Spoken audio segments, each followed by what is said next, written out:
আসসালামু আলাইকুম। Welcome back to my channel জায়ান্টস মাম কুকিং ওয়ার্ল্ড। আজকে আমি আপনাদের সাথে শেয়ার করব সন্দেশ মিষ্টি। অনেকেই অনেকভাবে এই সন্দেশ মিষ্টিটা বানিয়ে থাকে, তবে আজকে আমি আপনাদেরকে ছানার পরিমাণ বেশি রেখে কিভাবে এই সন্দেশ মিষ্টিটা বানাবেন আপনাদের সাথে শেয়ার করব। দেখতে যতটা লোভনীয় হয়েছে, খেতে অনেক বেশি মজার হয়েছিল। আমি কিভাবে সন্দেশ মিষ্টিটা বানাচ্ছি চলুন আপনাদের সাথে শেয়ার করি। এখন একটি মিল্ক পটে নিয়ে নিয়েছি প্রায় 750 গ্রামের মতো লিকুইড দুধ। লিকুইড দুধটা আমি ফুল ক্রিম নিয়ে নিয়েছি।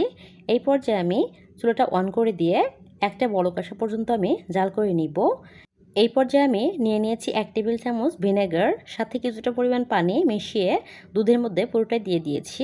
এখন নেড়ে চেড়ে দুধটা আমি ফেটিয়ে নিব। অলরেডি দুধটা কাটতে শুরু করেছে।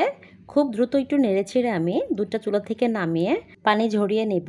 তা না হলে ছানাটা শক্ত হয়ে যাবে, পরবর্তীতে মিষ্টিটা খেতে শক্ত লাগবে। এখন পানি ঝরিয়ে ঠান্ডা করে নিয়েছি। এখন একটি প্লেটে ছানাটা নিয়ে নিয়েছি। এই পর্যায়ে দিয়ে দিচ্ছি এখানে 1 টেবিল চামচ কর্নফ্লাওয়ার আর দিয়ে দিচ্ছি 1 টেবিল চামচ ময়দা। আমি এখানে ময়দা আর কর্নফ্লাওয়ার সমান সমান নিয়েছি। এখন ময়দা আর কর্নফ্লাওয়ার খুব ভালোভাবে ছানার সাথে মেখে নিব। একটু সময় নিয়ে এই মেখে নেওয়ার কাজটা করতে হবে। আমার মাখানো হয়ে গিয়েছে, এখন চুলাতে চলে যাচ্ছি।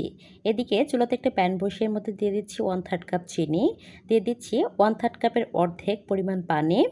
চিনির পরিমাণটা আপনারা বাড়িয়ে কমিয়ে নিতে পারেন, যে যেরকম মিষ্টি খান সেই অনুযায়ী। এখন একটু নেড়েচেড়ে মিশিয়ে নিচ্ছি। আপনারা যদি আমার চ্যানেলে নতুন হয়ে থাকেন প্লিজ সাবস্ক্রাইব করবেন পরবর্তী কোনো রেসিপি দেখার জন্য। একটা বলক আসা পর্যন্ত আমি চিনিটা জাল করে নিব। আবার একটু নেড়েচেড়ে দিচ্ছি। এখন দিয়ে দিব মেখে রাখা সেই ছানাটা, এখন পুরোটা দিয়ে দিচ্ছি, একটু ভেঙে দিচ্ছি। এই পর্যায়ে খুব দ্রুত নেড়েচেড়ে মিশিয়ে নিতে হবে, তা না হলে দলা পেকে থাকবে। চিনির পানিটা শুকানো পর্যন্ত রান্না করে নিতে হবে। চিনির পানিটা শুকিয়ে গিয়েছে। এখন এখানে দিয়ে দিচ্ছি 1 চা চামচ ঘি। ঘি দিলে মিষ্টির ফ্লেভারটা অনেক বেশি স্ট্রং হবে, খেতে ভালো লাগবে, তাই দেওয়ার চেষ্টা করবেন। এখন নেড়েচেড়ে ঘিটা ছানার মধ্যে খুব ভালোভাবে মিশিয়ে নিচ্ছি। আরও কিছু সময় আমি রান্না করে নিব এভাবেই। এরকম আঠালো হয়ে আসলে আমি চুলা থেকে নামিয়ে নিব। চুলা থেকে নামিয়ে ছানাটা ঠান্ডা করে নিয়ে 4টা ভাগ করে নিয়েছি।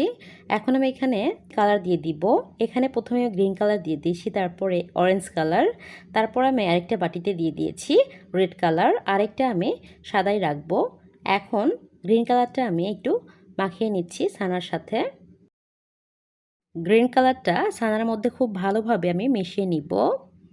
এভাবে আমি মিশিয়ে নিয়েছি। সবগুলো কালার আমি একইভাবে মিশিয়ে নিব। সবগুলো কালার মিশানো হয়ে গিয়েছে। এখন এখানে নিয়ে নিচ্ছি প্লাস্টিকের র্যাপিং পেপার। এর উপরে নিয়ে নেব প্রথমে গ্রিন কালার। আপনারা আপনাদের পছন্দ অনুযায়ী কালারটা নিতে পারেন। এখন একটি বেলনের সাহায্যে রুটির মতো করে আলতো করে বেলে নিতে হবে। খুব চাপ দিয়ে কিন্তু বেলা যাবে না, তাহলে কিন্তু ভেঙে যাবে, যেহেতু খুব নরম আছে এই পর্যায়ে। এখন রেড কালারটা একটু লম্বা করে শেপ দিয়ে দিচ্ছি।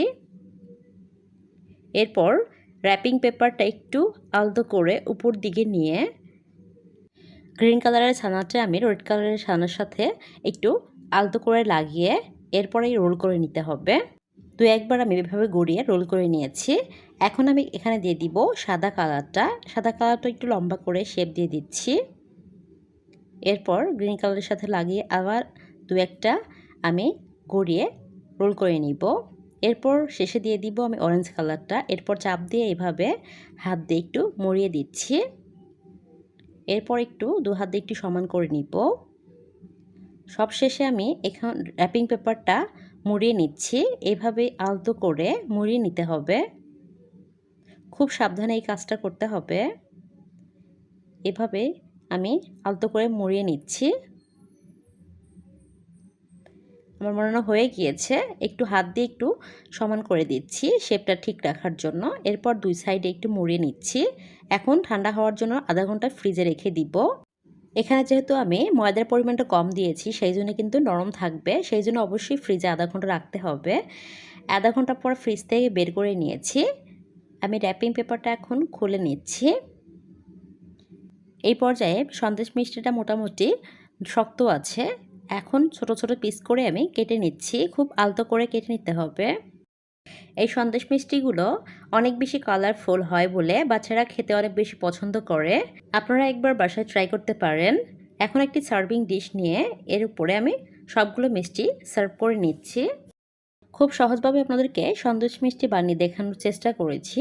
একবার এই সন্দেশ মিষ্টি বানালে বারবার তৈরি করতে ইচ্ছে করবে।